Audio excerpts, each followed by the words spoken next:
মুহররম সফর রবিউল আউয়াল রবিউস সানি জুমাদাল আউয়াল জুমাদাস সানি রজব শাবান রমাদান শাওয়াল জিলকদ জিলহজ 12 মাসের নাম জেনে রেখো মনে রেখো ওহে মুসলমান। বলেন জেনে রেখো মনে রেখো, একটু বলেন। মুহররম সফর রবিউল আউয়াল রবিউস সানি জুমাদাল আউয়াল জুমাদাস সানি রজব শাবান রমাদান শাওয়াল জিলকদ জিলহজ 12 মাসের নাম জেনে রেখো মনে রেখো ওহে মুসলমান। এটা আমাদের জানার প্রয়োজন এবং এই মাসগুলোতে যে ইন্তেজাম রয়েছে এগুলা মানারও প্রয়োজন। মহান রব্বুল আলামিন কুরআনুল কারীমের মধ্যে বলেন, ওয়ালা তাকুলু লিমান ইউকতালু ফি সাবিলিল্লাহি আমওয়াত বাল আহইয়াউন ওয়ালাকিন লা তাশউরুন। আল্লাহ পাক পবিত্র কুরআনুল কারীমের মধ্যে বলেন, তোমরা তাদেরকে মৃত বলো না। ওয়ালা তাকুলু, তোমরা ওই সমস্ত মানুষদেরকে তোমরা মৃত বলো না। লিমান ইউকতালু ফি সাবিলিল্লাহি আমওয়াত, যারা আল্লাহর রাস্তায় তাদের জানকে উৎসর্গ করে দিয়েছে। যারা বলুন সুবহানাল্লাহ। তাহলে ইমাম হুসাইন রাদিয়াল্লাহু তাআলা আনহু মৃত নাকি জীবিত? একটু আওয়াজ দিয়ে বলেন। মৃত না জীবিত? শহীদ হওয়ার মানে কি? স্থায়ী জীবন লাভ করা। বাল আহইয়াউন, আল্লাহ বলেন বরং তারা জীবিত। ওয়ালাকিন লা তাশউরুন, তোমরা সেটা বুঝতে পারো না। যারা বলুন সুবহানাল্লাহ। এখন জীবন থাকলে তো খাবারেরও প্রয়োজন। জীবন থাকলে কিসের প্রয়োজন? একটু আওয়াজ দিয়ে বলেন। খাবারের প্রয়োজন। আল্লাহ রাব্বুল আলামিন সূরা আলে ইমরানের মধ্যে বলেন, ওয়ালা তাহসাবান্নাল্লাযীনা কুতিলু ফি সাবিলিল্লাহি আমওয়াতাম বাল আহইয়াউন ইনদা রাব্বিহিম ইউরযাকুন। আল্লাহ বলেন শহীদদেরকে তোমরা মৃত বলো না, তারা জীবিত। আমি আল্লাহর পক্ষ থেকে তাদের রিজেকের ব্যবস্থা করা হয়েছে। বলুন সুবহানাল্লাহ। তাহলে এই যে আমরা সালাম দিলাম, এই যে আমরা সালাম দিলাম, সুলতানে কারবালা কো हमारा सलाम हो, জানানে মুস্তাফা কো हमारा সালাম हो। হে হুসাইন নবীজির প্রিয়, আপনাকে সালাম। এই সালামগুলো যাচ্ছে কিনা একটু আওয়াজ দিয়ে বলেন। কোরআন কি বলে? তারা জীবিত এবং শহীদদেরকে আল্লাহ পাক খাবার দেন কবরের মধ্যে। জোরে বলুন সুবহানাল্লাহ। এখন প্রশ্ন হচ্ছে শহীদের মর্যাদা কি? ইমাম হুসাইন রাদিয়াল্লাহু তাআলা কোন মাকামে গেলেন আর ইয়াজিদ কোন নিম্ন স্তরের মধ্যে চলে গেল? আল্লামা ইকবাল বলছেন, ইসলাম জিন্দা হতা হে হার কারবালা কি বাত। ইসলাম জিন্দা হয়েছে কারবালার পরে। কেন জিন্দা হয়েছে? ইসলামের বাতিকে নিভিয়ে দেওয়ার জন্য যুগে যুগে শতাব্দী শতাব্দী সময়ে সময়ে অনেক এজিদের জন্ম হয়েছে, অনেক গুস্তাকে রসুলের জন্ম হয়েছে। কিন্তু আল্লাহ পাক সেই দিনকে পিওর রাখার জন্য এমন এমন পবিত্র আত্মা আল্লাহ পাক যুগে যুগে মহান রব্বুল আলামিন তৈরি করে দিয়েছেন, যাদের শাহাদাতের মাধ্যমে, মুজাহাদার মাধ্যমে, মুশাহাদার মাধ্যমে, শ্রমের মাধ্যমে পিওর দিনটা এখনো পর্যন্ত আমাদের মধ্যে টিকে আছে। জোরে বলুন সুবহানাল্লাহ। সম্মানিত হাজির, শহীদের মর্যাদা, শহীদের অনেক মর্যাদা রয়েছে। আমি আপনাদেরকে আজকে ধীরে ধীরে ধীরে ধীরে একটা কথা বলব। হাদিস শরীফের মধ্যে এসেছে, এই যে পৃথিবীর মধ্যে যদি কোনো মানুষকে আল্লাহ পাক জান্নাত দিয়ে দেন, কথাগুলো ঘুরছে আপনারা শুনুন। যদি আল্লাহ রাব্বুল আলামিন কোনো বান্দাকে জান্নাত দিয়ে দেন, ওই বান্দা কি জান্নাত থেকে বের হতে চাইবে? একটু আওয়াজ দেন। বের হতে চাইবে? শুধু আমার মনে হয় আমাদের অবস্থা দেখে আমাদের বাঙালিদের অবস্থা ভিন্ন, বুঝছেন নি দাদা? বাঙালিরা জান্নাত থেকেও বের হতে চাই, যে অবস্থা বাঙালিদের, মানে আমাদের কোনো কিনারা নাই। একবার এজিদের পক্ষে, আরেকবার হুসাইন রাদিয়াল্লাহু। মুনাফিকের সঙ্গে এত বেশি বেড়ে চলেছে বাংলাদেশে, কথা কোন ঠিক কিনা? তাহলে আল্লাহ যদি, একজন লেখছে একদিন যে আল্লাহ যদি বাঙালিকে মহব্বত করেও জান্নাত দেন, বাঙালি বিকালবেলা বের হবে যে জাহান্নাম কেমন একটু দেখে আসে। এটা চিন্তা করবে না যে আল্লাহ আমাকে দিয়েছেন কি। কথা বুঝতেছেন আপনারা?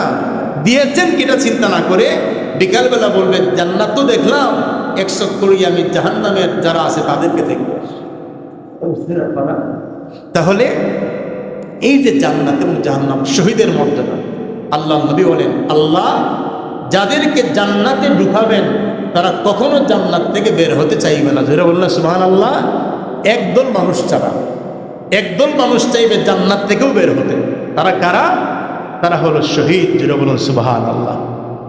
কেন বের হতে চাইবে? তার কারণ কি? আল্লাহ রাব্বুল আলামিন যখন শহীদদেরকে আল্লাহ পাক জান্নাত দিবেন, শহীদরা তো শহীদ হওয়ার সঙ্গে সঙ্গে জান্নাতে চলে যায়। মহান রাব্বুল আলামিন আল্লাহ নবী হাদিস শরীফের মধ্যে বলেন শহীদদের রূহকে আল্লাহ পাক সবুজ পাখির ভিতরে ঢুকিয়ে দেন, তারা বিচরণ করে জান্নাতের মধ্যে এবং আল্লাহ পাকের আরশের নিচে তারা অবস্থান করে। জোরে বলুন সুবহানাল্লাহ। জান্নাতের নহর থেকে তারা রিজিক পান করে। ওই শহীদদেরকে আল্লাহ পাক যেই মর্যাদা দিয়েছেন, এবার প্রশ্ন হলো সবাইকে জান্নাতে ঢুকালে কেউ জান্নাত থেকে বের হতে চায় না। শহীদদেরকে জান্নাতের মধ্যে ঢুকানোর পরেও তারা কেন বের হতে চাইবে? তার কারণটা কি? তার কারণটা হলো শহীদরা শহীদ হওয়ার পর আল্লাহ পাকের দরবারে ফরিয়াদ করে, রব আপনি আরেকটি বার আমাদেরকে দুনিয়ার মধ্যে পাঠিয়ে দেন। আল্লাহ বলেন তোমাদেরকে তো জান্নাতের নিয়ামত দেওয়া হলো, জান্নাত পেলে কি মানুষ কখনো বের হয়? ওই শহীদ বলবে রব পৃথিবীতে থাকার জন্য না, পৃথিবীর সুখ স্বাচ্ছন্দ্য ভোগ করার জন্য না, আপনি আরেকটিবার দুনিয়ার মধ্যে পাঠিয়ে দেন। তার কারণ হলো আপনার দিনের জন্য, আপনার জন্য শহীদ হতে আল্লাহ যেই মজা পেয়েছি, আপনার জান্নাতের মধ্যেও সেই মজা নাই। জুড়ে বলুন সুবহানাল্লাহ। আল্লাহ আপনি যদি আমাকে জীবন দেন, ওই জীবন দিয়ে যদি আপনি আবার পাঠিয়ে দেন, আবার আমি আপনার রাহে জিহাদ করবো, শহীদ হয়ে আবার আপনার দরবারে আসবো, এরকম যদি 10 বার যদি আমাকে পৃথিবীর মধ্যে পাঠিয়ে দেওয়া হয়, 10 বার পৃথিবীর মধ্যে গিয়ে আমি শহীদ হয়ে আপনার রাস্তায় জিহাদ করে আমি আবার আপনার কাছে চলে আসবো। জোরে বলুন সুবহানাল্লাহ। আপনারা শুনেছেন এই মাহে মুহররমের যে 10 তারিখ, এই 10 তারিখকে বলা হয় ইয়াউমে আশুরা। কি বলা হয়? ইয়াউমে আশুরা। পৃথিবীর ঐতিহাসিক বিশাল আজীব আজীব ঘটনা এই মাসের মধ্যে সংঘটিত হয়েছে। জোরে বলুন সুবহানাল্লাহ। আমাদের বাবা হযরত আদম আলাইহিস সালামের তাওবাকে আল্লাহ পাক এই মাহে মুহররমের 10 তারিখে তিনি কবুল করেছিলেন। জোরে বলুন সুবহানাল্লাহ। হযরত ইব্রাহিম আলাইহিস সালামকে আল্লাহ পাক এই মাসের 10 তারিখে নমরুদের আকাশচুম্বী প্রজ্বলিত আগুনের লেলিহান শিখা থেকে আল্লাহ পাক, ওই আগুনের প্রজ্বলিত লেলিহান শিখাকে আল্লাহ পাক এই মাসের 10 তারিখে ইব্রাহিম আলাইহিস সালামের জন্য তিনি জান্নাতের ফুল বাগানে পরিণত করে দিয়েছেন। জোরে বলুন সুবহানাল্লাহ। তো ইব্রাহিম আলাইহিস সালামকে পৃথিবীর আগুন জ্বালাতে পারে না, কারণ যার অন্তরের মধ্যে আল্লাহর প্রেমের আগুন দাউ দাউ করে জ্বলে, ওই মানুষকে কখনো পৃথিবীর আগুন জ্বালাতে তাকে পারে না। আবার এই মাসের 10 তারিখে হযরতে ইউনুস আলাইহিস সালামকে আল্লাহ পাক 3টা অন্ধকার থেকে তিনি মহান রব্বুল আলামিন আলোর কিনারে তিনি নিয়ে এসেছিলেন। জোরে বলুন সুবহানাল্লাহ। আবার এই মাসের 10 তারিখে মহান রব্বুল আলামিন ইদ্রিস আলাইহিস সালামকে আল্লাহ পাক সুমহান মর্যাদা তিনি দান করেছেন। বলুন সুবহানাল্লাহ। আবার এই মাসের 10 তারিখে আল্লাহ পাক হযরত ইয়াকুব আলাইহিস সালামকে তিনি 18 বছর পর্যন্ত অসুস্থ রাখার পরে আল্লাহ পাক পরিপূর্ণ শিফা দান করেছেন। বলুন সুবহানাল্লাহ। আবার এই মাসের 10 তারিখে আল্লাহ রাব্বুল আলামিন হযরতে ইউসুফ আলাইহিস সালাম, তিনি ছিলেন ইয়াকুব আলাইহিস সালামের সব ছোট ছেলে। আপনারা জানেন পিতামাতার সবচেয়ে বড় ছেলেকে যে মহব্বত করে আর ছোট ছেলেকে যে মহব্বত করে, সবাইকে ভালোবাসেন ঠিক, কিন্তু ওনাদের প্রতি আলাদা একটা নজর থাকে। তো ইয়াকুব আলাইহিস সালাম উনি ইউসুফ আলাইহিস সালামকে খুব বেশি তিনি ভালোবাসতেন। উনি সন্তানকে ভালোবাসার কারণে আল্লাহ পাক ইউসুফ আলাইহিস সালাম থেকে ইয়াকুব নবীর জন্য আল্লাহ পাক পরীক্ষা নিলেন। কারণ আপনি পৃথিবীতে যাকে আপনি বেশি ভালোবাসবেন, আল্লাহ উনার কাছ থেকে আপনার জন্য পরীক্ষা নেন। যেমন ইয়াকুব আলাইহিস সালাম ইউসুফ আলাইহিস সালামকে ভালোবেসেছিলেন বিশাল সময়, বাপ বেটার কোনো সাক্ষাৎ নাই, কোনো দেখা নাই, আল্লাহ পাক এই মাহে মুহররমের 10 তারিখ বাপ বেটা উভয়জনকে আল্লাহ পাক একত্রিত করে দিয়েছেন। যেটা বলে সুবহানাল্লাহ। ইয়াকুব আলাইহিস সালাম কাঁদতে কাঁদতে তিনি চোখের আলো শূন্য হয়ে গিয়েছিলেন। ইয়াকুব আলাইহিস সালাম ইউসুফ আলাইহিস সালামের জামার উসিলায় উনি চোখের আলো ফিরে পেয়েছেন। যেটা বলে সুবহানাল্লাহ। এজন্য আপনি যাকে বেশি মহব্বত করবেন, আল্লাহর চেয়ে, নবীর চেয়ে, আল্লাহ পরীক্ষার মধ্যে আপনাকে ফেলে দেবে। যেমন ইব্রাহিম আলাইহিস সালাম সবচেয়ে মহব্বত করেছিলেন হযরত ইসমাঈল আলাইহিস সালামকে। ইসমাঈল আলাইহিস সালামকে মহব্বত করার কারণে ওনাকে পরীক্ষা দিতে হয়েছে। ইয়াকুব আলাইহিস সালাম ইউসুফ আলাইহিস সালামকে মহব্বত করেছেন, পরীক্ষা দিতে হয়েছে। ঠিক সেইভাবে আমার নবী সবচেয়ে বেশি ভালোবেসেছেন ইমাম হুসাইন রাদিয়াল্লাহু তাআলা আনহুকে। আল্লাহ পাক ইমাম হুসাইন রাদিয়াল্লাহু তাআলা আনহু থেকে আমার নবীর জন্য আল্লাহ পাক পরীক্ষা নিয়েছেন। যেটা বলুন সুবহানাল্লাহ, সুবহানাল্লাহ। সম্মানিত হাজরিন, আপনারা আহলে বাইতের ফজিলতের উপরে আলোচনা শুনেছেন। আমার প্রিয় ভাই মাওলানা আব্দুর রহমান আলোচনা করেছেন এবং আমাদের উস্তাদুল মুকাররম ইনশাআল্লাহ কিছুক্ষণের মধ্যে এসে তিনি দোয়া করবেন। তো হুজুরের পাসলিয়াটা আমরা আদায় করতে হয়। আহলে বাইত রাসূলের আলোচনা আপনারা শুনেছেন অলরেডি। আহলে বাইত রাসূল সাধারণ কোনো বিষয় না, আমরা বুঝি না, কিন্তু আমরা নামাজের মধ্যে পড়ি। যখন আমরা নামাজ পড়ি তো নামাজের শেষে আমরা আল্লাহুম্মা সাল্লি আলা আল্লাহুম্মা বারিক আলা আমরা পড়ি কিনা একটা আওয়াজ দিয়ে বলেন তো। আমরা এই দুরুদের মধ্যে কি বলি? আল্লাহুম্মা সাল্লি আলা সাইয়্যিদিনা মুহাম্মদ। আল্লাহ দুরুদ পৌঁছে দেন আমাদের নবীর উপরে, ওয়ালা আলি সাইয়্যিদিনা মুহাম্মদ, এবং আল্লাহ দুরুদ পৌঁছে দেন মুহাম্মদ সাল্লাল্লাহু আলাইহি ইসলামের আল্লাহ নবীর আহলে বাইত নবী পরিবারের উপরে। জোরে বলুন সুবহানাল্লাহ। তাহলে নামাজের মধ্যে আমরা নবীর উপরেও দুরুদ পড়ি, নবীর তথা নবীর আহলে বাইতের উপর আমরা দুরুদ পড়ি। জোরে বলুন সুবহানাল্লাহ। কামা সাল্লাইতা আলা ইব্রাহিম, যেমনইভাবে আপনি ইব্রাহিম আলাইহিস সালামের উপরে দুরুদ পৌঁছে দিয়েছেন, ওয়া আলা আলি ইব্রাহিম, এবং ইব্রাহিম আলাইহিস সালামের পরিবারের উপরে। জোরে বলুন সুবহানাল্লাহ। তাহলে নামাজের মধ্যে আমরা দুরুদ পড়ি কার? আলে মুহাম্মদ সাল্লাল্লাহু আলাইহি ওয়াসাল্লাম। এটা স্বাভাবিক কোনো জিনিস নয়। তারপরে আপনারা শুনেছেন মাসালু আহলে বাইতি মাসালু সাফিনাতি নূহ মান রাকিবাহা নাজা ওয়া মান তাকাল্লাফা আনহা গারা। আমার নবীজি বলছেন, আমার আহলে বাইত হচ্ছেন আমার উম্মতের জন্য, তোমাদের জন্য সাফিনায়ে নূহ আলাইহিস সালামের কিস্তির মতো। জোরে বলুন সুবহানাল্লাহ। যারা ওই নৌকায় আরোহণ করবে তারা নাজাত পাবে, যারা ওই নৌকা থেকে সরে যাবে তারা ধ্বংস হয়ে যাবে, হালাক হয়ে যাবে তারা। রাসূল করিম সাল্লাল্লাহু আলাইহি ওয়াসাল্লাম বলেছেন। তো ইমাম হাসান ইমাম ওনার হচ্ছেন রাসূল করিম সাল্লাল্লাহু আলাইহি ওয়াসাল্লামের বাগানের ফুটন্ত 2 গোলাপ ফুল। জোরে বলুন সুবহানাল্লাহ। এবং আমার নবীজি বলেছেন, আল হাসান ওয়াল হুসাইন সাইয়্যিদা শাবাবি আহলিল জান্নাহ। ওই 2 জন হচ্ছেন আমাদের সমস্ত যুবকদের জান্নাতের সর্দার। জোরে বলুন সুবহানাল্লাহ। এবার প্রশ্ন হচ্ছে, এই মাহে মুহররম মাস আসলে অসংখ্য অগণিত ঐতিহাসিক ঘটনার মধ্যে আমরা কেন শুহাদায়ে কারবালার ইতিহাসকে আমরা টেনে আনি? কেন আমরা কারবালাকে বোঝার চেষ্টা করি? কারণ শুহাদায়ে কারবালা, শাহাদাতে কারবালা এমন একটা বিষয়, কিয়ামত পর্যন্ত কে হক আর কে বাতিল এটা প্রমাণ হবে আহলে বাইতের রাসূলের মাধ্যমে, আর এটা প্রমাণ হবে শাহাদাতে কারবালার মাধ্যমে। জোরে বলুন সুবহানাল্লাহ। কারণ সেই দিন মুসলমানের মধ্যে 2টা পার্ট ছিল। কয়টা পার্ট? একটু আওয়াজ দিয়ে বলেন। 2টা পার্ট ছিল।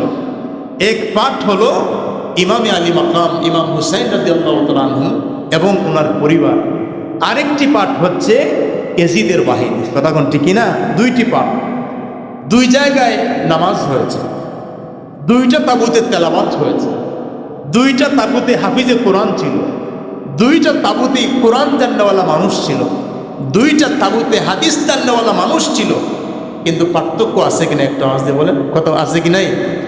কোরআনও আছে, হাদিসও আছে, টুপিও আছে, পাগড়িও আছে, জুব্বা আছে, তালাওয়াত আছে, সব কিছু আছে, নামাজও আছে, কিন্তু একটা পার্থক্য আমরা দেখতে পাচ্ছি, কথা কোন ঠিক না?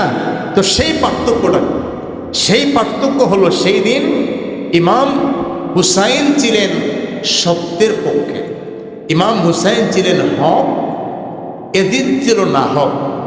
ইমাম হুসাইন ছিলেন সত্যের পক্ষে, এজিদ ছিল মিথ্যার পক্ষে। ইমাম হুসাইন ছিলেন মুসলিমদের পক্ষে, এজিদ ছিল মুনাফিকদের পক্ষে, কথা কোন ঠিক না? দুইটা বাহিনী সেখানে কাজ করছে। তো ইমাম হুসাইন রাদিয়াল্লাহু তাআলা আনহু যে কারবালার প্রান্তরের মধ্যে শাহাদাত বরণ করবেন, আমাদেরকে ভুল বোঝানো হয় অনেক সময়। আমি ছোটো মুখে বললে বড় হয়ে যাবে, এই কনসেপ্ট থেকে, এই ধারণা থেকে আমার উস্তাদুল মুকাররম, আমার আলিপুরি হুজুর এই মসজিদের নাম দিয়েছেন হুসাইনি জামে মসজিদ। কথা বুঝতেছেন আপনারা? কেন দিয়েছেন এর প্রমাণ আজ থেকে 50 বছর পরে, 100 বছর পরে আপনারা ক্লিয়ার সেটা বুঝতে পারবেন। তার কারণ কি? বর্তমানেই তো আমরা দেখতেছি যে কারবালার ঘটনার মধ্যে এজিদ সরাসরি দায়ী ছিল না, বলে পরোক্ষভাবে দায়ী ছিল এজিদ, সে সরাসরি দায়ী ছিল না। কিরকম এজিদকে বাঁচানো যায় এরকম একটা হুজুরদের দল তৈরি হয়ে গেছে, কথা ঠিকই না? বলে এজিদ রহমতুল্লাহ আলাইহি, জোরে বলুন না নাউজুবিল্লাহ। তাহলে এই যে এজিদ রহমতুল্লাহ আলাইহি বলে এজিদের সাফাই গায়, এজিদকে বাঁচানোর চেষ্টা করে, তাহলে ওই সময়ের তাবুতে যে সমস্ত কোরআন জান্নাওয়ালা মানুষ ছিল, হাদিস জান্নাওয়ালা মানুষ ছিল, টুপি দাড়ি পাগড়ি সব ছিল, তাদেরও একটা কাফেলা হয়েছে, ইমাম হুসাইন রাদিয়াল্লাহু তাআলা আনহুর একটা কাফেলা হয়েছে, কথা কোন ঠিক না? তো আমাদের কাফেলার নাম হচ্ছে হুসাইনি কাফেলা। একটু আমাদের কাফেলার নাম হচ্ছে হুসাইনি কাফেলা। তো সেই কাফেলায় আমরা থাকতে পেরেছি এবং এই মসজিদের নামকরণ করা হয়েছে। তার কারণ হলো আপনাদের যে ছোট ছোট বাচ্চারা, যুবকেরা, ওনারা যেন ফিতনার মধ্যে পড়ে, এজিদি ফিতনায় পড়ে যেন ইমান হারা না হন, বিদায় এই মসজিদের নাম দেওয়া হয়েছে হুসাইনি জামে মসজিদ। সুবহানাল্লাহ। সম্মানিত হাজরিন, তো ইমাম হুসাইন রাদিয়াল্লাহু তাআলা কারবালার প্রান্তরের মধ্যে শাহাদত বরণ করবেন, এটা উনার সমসাময়িক সময়ে এটা প্রায় ছড়িয়ে পড়েছিল মদিনা মুনাওয়ারার মধ্যে যে তিনি শহীদ হবেন। হাদিস শরীফের মধ্যে এসেছে। উম্মাহাতুল মুমিনিনের মধ্যে অন্যতম উম্মে সালমা রাদিয়াল্লাহু তাআলা আনহা, আমাদের নবীর স্ত্রী, আমাদের মা। রাসূল করিম সাল্লাল্লাহু আলাইহি ওয়াসাল্লাম উম্মে সালমা রাদিয়াল্লাহু তাআলা আনহার হুজরা মুবারকের মধ্যে আমার নবীজি বিশ্রাম নিচ্ছেন। ওই মুহূর্তে জিবরাইল আলাইহিস সালাম নবীজির খেদমতে আসলেন। ইমাম হাসান হুসাইন রাদিয়াল্লাহু তাআলা আনহুমা তখন অনেক ছোট, দুইজন ওই ঘরের সামনে ওনারা খেলাধুলা করতেছেন। জিবরাইল আলাইহিস সালাম এসে আল্লাহর নবীকে সালাম দিলেন। সালাম দেওয়ার পরে বলছেন, এ রাসূলুল্লাহ, ইয়া হাবিবাল্লাহ, এই যে আপনার দুইজন সন্তান, আপনার দুইজন ছোট ছোট নাতি, দুইজন খেলাধুলা করেন, ওই দুইজন থেকে একজনকে আপনার উম্মতের কিছু দলেরা, উম্মতের কিছু মানুষেরা নির্মমভাবে কারবালার প্রান্তরের মধ্যে তারা শহীদ করে দিবে।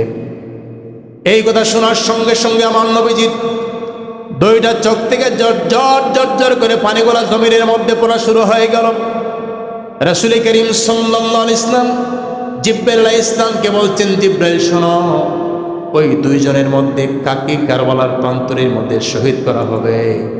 জিবরাইল আলাইহিস সালাম ইমাম হুসাইন রাদিয়াল্লাহু তাআলা আনহুর দিকে ইশারা দিয়ে বলছেন, ইয়া রাসূলুল্লাহ, ইমাম হুসাইনকে কারবালার প্রান্তরের মধ্যে শহীদ করা হবে। আল্লাহর নবী বললেন, জিবরাইল, আমার হুসাইনকে যেই কারবালার প্রান্তরের মধ্যে শহীদ করা হবে কুফা নগরীর মধ্যে, সেই কারবালার কিছু মাটি কি তুমি এনে আমার হাতের মধ্যে দিতে পারবে? ইমাম হুসাইন রাদিয়াল্লাহু তাআলা হযরত জিবরাইল বলছেন, ইয়া রাসূলুল্লাহ, ইয়া হাবিবাল্লাহ, অবশ্যই আমি আপনার কাছে ওই মাটি এনে দিতে পারবো আমার নবীজি।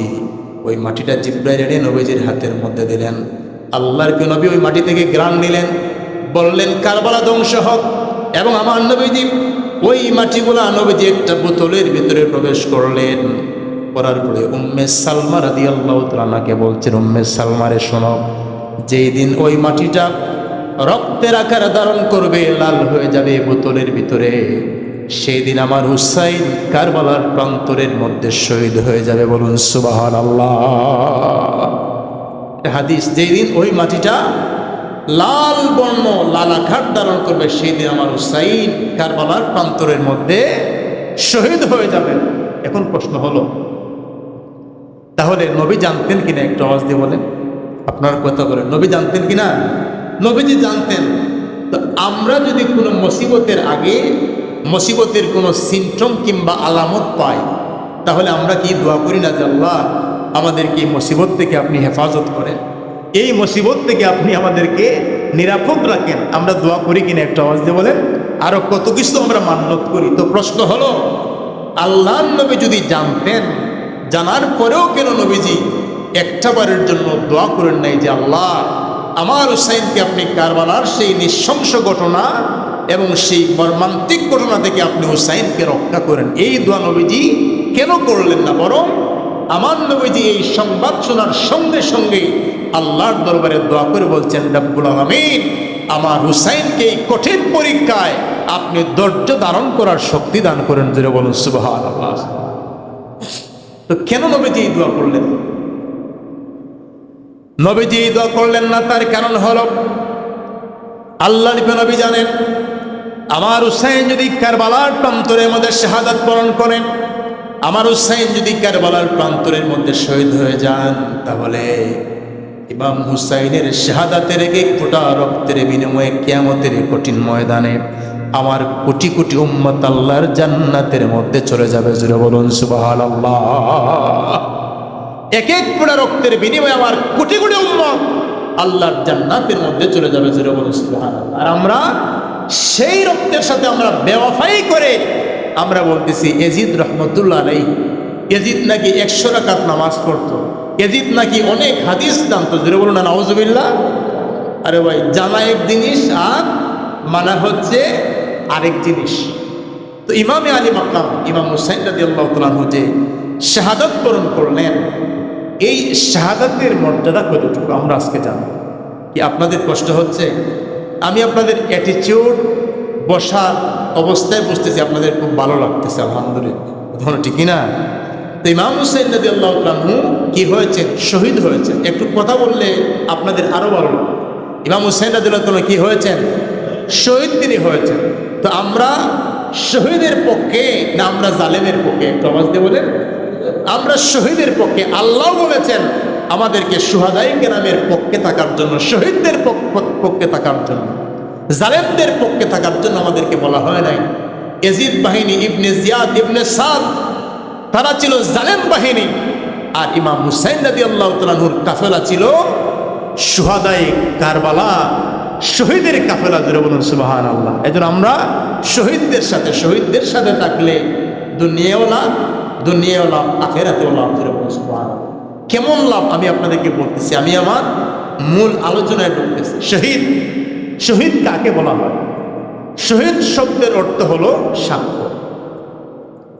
ইসলামী যে পরিভাষায় শহীদ আমরা কাকে বলি? যেই ব্যক্তি আল্লাহ পাকের জন্য, আল্লাহর দ্বীনের জন্য, আল্লাহর দ্বীন রক্ষার জন্য, যারা কোরআন রক্ষার জন্য, দ্বীন রক্ষার জন্য, তারপরে ইসলাম রক্ষার জন্য যারা শাহাদাত বরণ করেন, তাদেরকে শহীদ বলা হয়। কি বলা হয়? একটা আওয়াজ দিয়ে বলেন। আরও শহীদের প্রকার রয়েছে, শহীদে হুকমি, এটা আলাদা অনেক প্রকার রয়েছে, আমি আপনাদেরকে বলবো। ওনাদেরকে শহীদ বলা হয়। তাহলে ইমাম হুসাইন রাদিয়াল্লাহু তাআলা আনহু শহীদ হয়েছেন। কেন শহীদ হয়েছেন? কিভাবে শহীদ হলেন? এবং শহীদের মর্যাদা কতটুকু আমরা জানি। সম্মানিত হাজিরিন, শহীদ হওয়ার মানে কি? আমরা সবাই হলাম অনস্তিত্ব। আমাদের লিমিটেড একটা সময় আছে, এরপরে আমরা আর থাকবো না। কথা আমরা আর থাকবো না। তো শহীদ কারা হয়? যারা অনস্তিত্ব এবং সংক্ষিপ্ত জীবনের সফরকে আল্লাহর রাস্তায় উৎসর্গ করে স্থায়ী একটা জীবন লাভ করেন। যেটা বলুন না সুবহানাল্লাহ। মানে আপনি অপূর্ণ দিলেন, পূর্ণ পেলেন, কম দিলেন, বেশি পেলেন, আপনি অস্থায়ী দিলেন, স্থায়ী জীবনের বাসিন্দা হলেন। যেটা বলুন সুবহানাল্লাহ। এটাকে বলা হয় শহীদ। ইমাম হুসাইন রাদিয়াল্লাহু তাআলা আনহু যে শহীদ হলেন, শহীদের মর্যাদা কি আল্লাহ পাক পবিত্র কুরআনুল কারীমের মধ্যে বলছেন। মহান রব্বুল আলামিন কুরআনুল কারীমের মধ্যে বলেন, ওয়ালা তাকুলু لمن يقتل في سبيل الله أموات بل أحياء ولكن لا تشعرون আল্লাহ পাক পবিত্র কোরআন কারীমের মধ্যে বলেন, তোমরা তাদেরকে মৃত বলো না। ওয়ালা তাকুলু, তোমরা ওই সমস্ত মানুষদেরকে তোমরা মৃত বলো না। লিমান ইউকতালু ফি সাবিলিল্লাহি আমওয়াত, যারা আল্লাহর রাস্তায় তাদের জানকে উৎসর্গ করে দিয়েছে। যারা বলুন সুবহানাল্লাহ। তাহলে ইমাম হুসাইন রাদিয়াল্লাহু তাআলা আনহু মৃত নাকি জীবিত? একটু আওয়াজ দিয়ে বলেন। মৃত না জীবিত? শহীদ হওয়ার মানে কি? স্থায়ী জীবন লাভ করা। বাল আহইয়াউন, আল্লাহ বলেন বরং তারা জীবিত। ওয়ালাকিন লা তাশউরুন, তোমরা সেটা বুঝতে পারো না। যারা বলুন সুবহানাল্লাহ। এখন জীবন থাকলে তো খাবারেরও প্রয়োজন। জীবন থাকলে কিসের প্রয়োজন? একটু আওয়াজ দিয়ে বলেন। খাবারের প্রয়োজন। আল্লাহ রাব্বুল আলামিন সূরা আলে ইমরানের মধ্যে বলেন, ওয়ালা তাহসাবান্নাল্লাযীনা কুতিলু ফি সাবিলিল্লাহি আমওয়াতাম বাল আহইয়াউন ইনদা রাব্বিহিম ইউরযাকুন। আল্লাহ বলেন শহীদদেরকে তোমরা মৃত বলো না, তারা জীবিত। আমি আল্লাহর পক্ষ থেকে তাদের রিজেকের ব্যবস্থা করা হয়েছে। বলুন সুবহানাল্লাহ।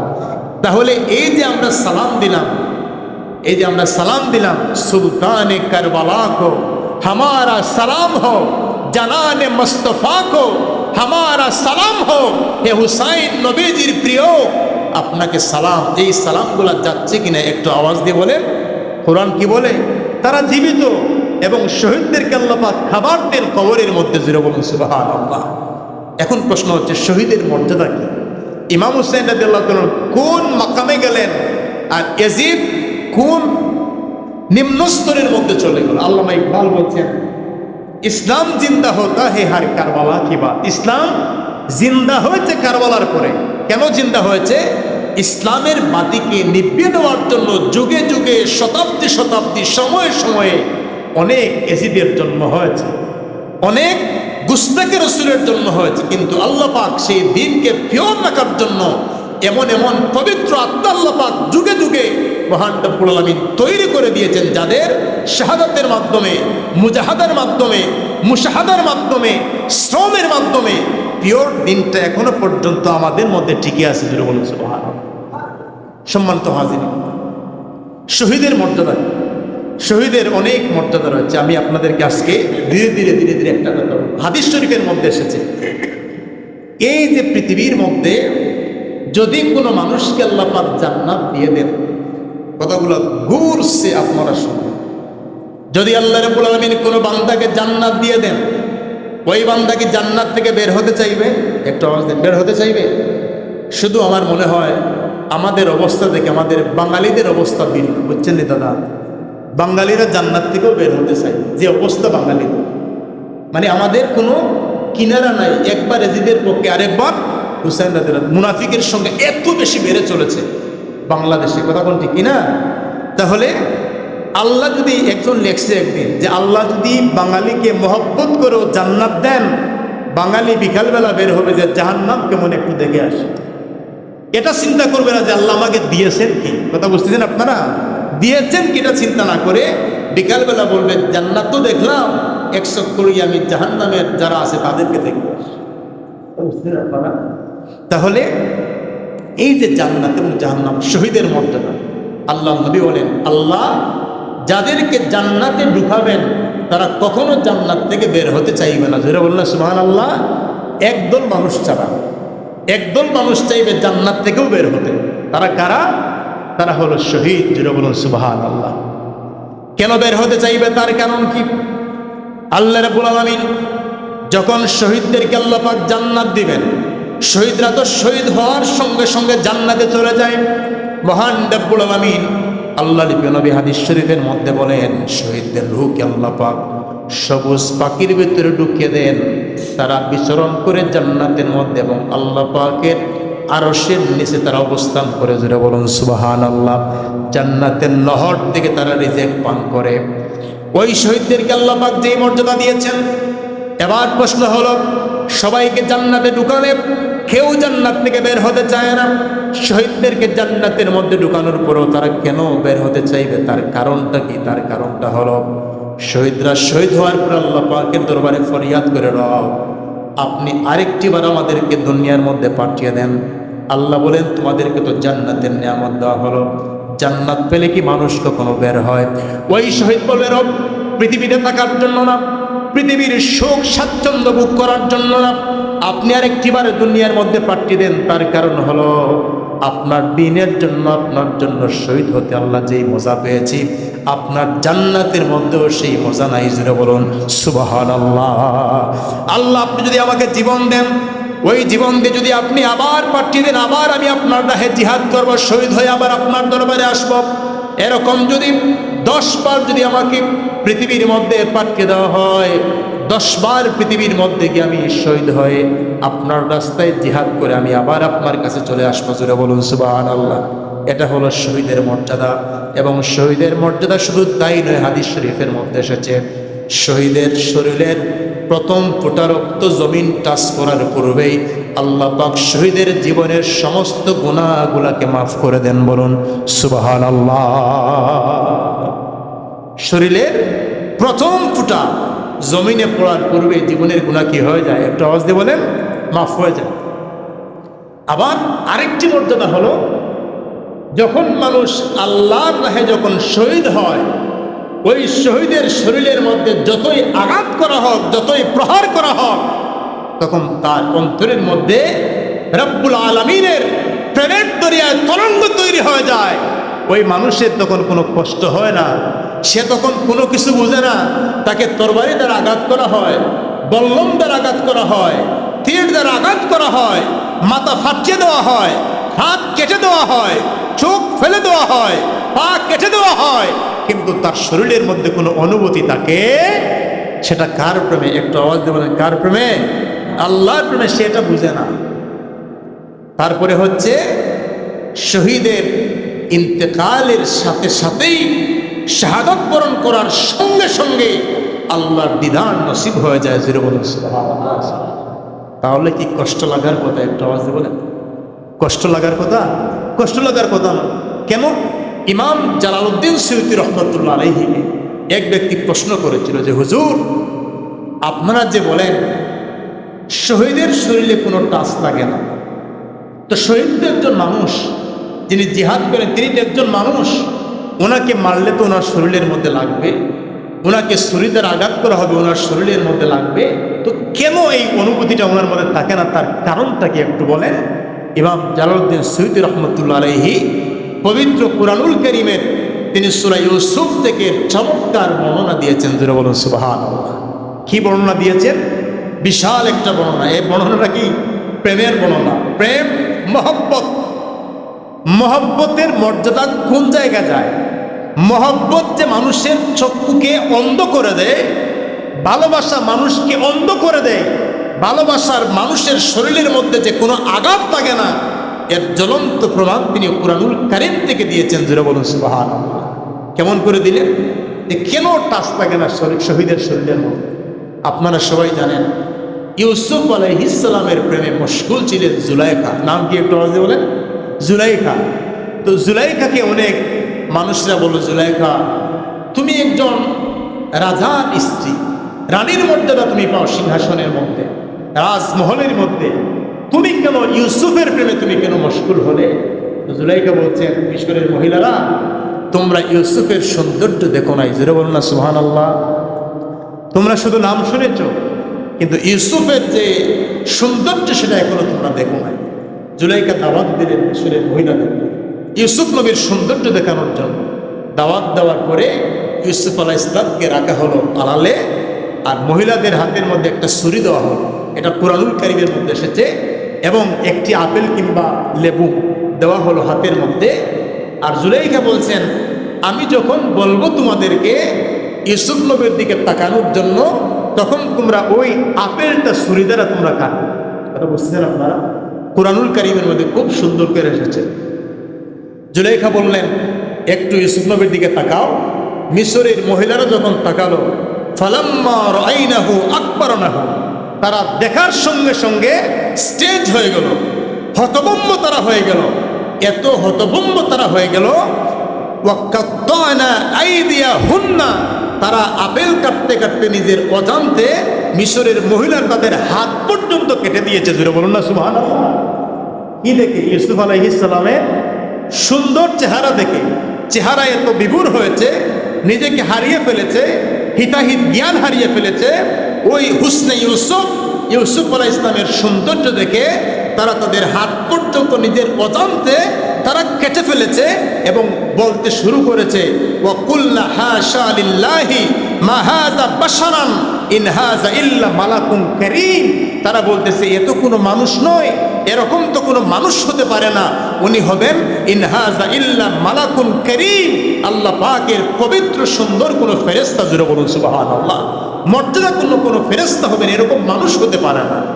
তো হযরতে জালালউদ্দিন সুয়ুতী রহমতুল্লাহ আলাইহি বলছেন, যেই ইউসুফ নবীকে আল্লাহ তৈরি করেছেন, ইউসুফ নবীর সৌন্দর্য দেখে যদি মিশরের মহিলারা আঙ্গুল কেটে দেয়, তারা বলতে পারে না, তো শহীদ শাহাদত বরণের সঙ্গে সঙ্গে সে কার দিদার পায়? একটু আওয়াজ দিয়ে বলেন। আল্লাহর সৌন্দর্য যখন দেখে, যখন সে জান্নাত দেখে, তখন তার শরীরের মধ্যে পৃথিবীর আঘাতের কোনো কিছু অনুভব সে পায় না। জোরে বলুন সুবহানাল্লাহ। এবং শুধু তাই নয়, মা আয়েশা রাদিয়াল্লাহু তাআলা আনহা বলেন, হযরত ইউসুফ আলাইহিস সালামের সুন্দর চেহারা দেখে মিশরের মহিলারা তারা তাদের নিজের অজান্তে হাত তারা কেটে ফেলেছিল।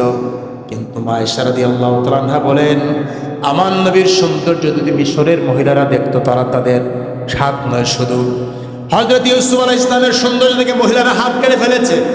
মা আয়েশা বলেন, আমার নবীর সৌন্দর্য দেখে সাহাবায়ে কেরাম জিহাদের ময়দানে কলিজা পর্যন্ত কেটে দিয়েছে। জোরে বলুন সুবহানাল্লাহ। ইউসুফ আলাইহিস সালামের সৌন্দর্য দেখে হাত কাটা হয়। সাহাবায়ে কেরাম নবীকে দেখেছেন, আল্লাহকে দেখেন নাই। সাহাবায়ে কেরাম জান্নাত দেখেন নাই। সাহাবায়ে কেরাম জান্নাতের সৌন্দর্য দেখেন নাই। শুধুমাত্র আমার নবীর সুন্দর চেহারা তারা দেখেছেন। আল্লাহ নবীর সুন্দর চেহারা দেখে সাহাবায়ে কেরাম আল্লাহর জন্য তারা শাহাদাত বরণ করেছেন। জোরে বলুন সুবহানাল্লাহ। তাহলে আমরা হলাম শহীদদের কাফেলায়। একটু আমরা হলাম কিসের কাফেলায়?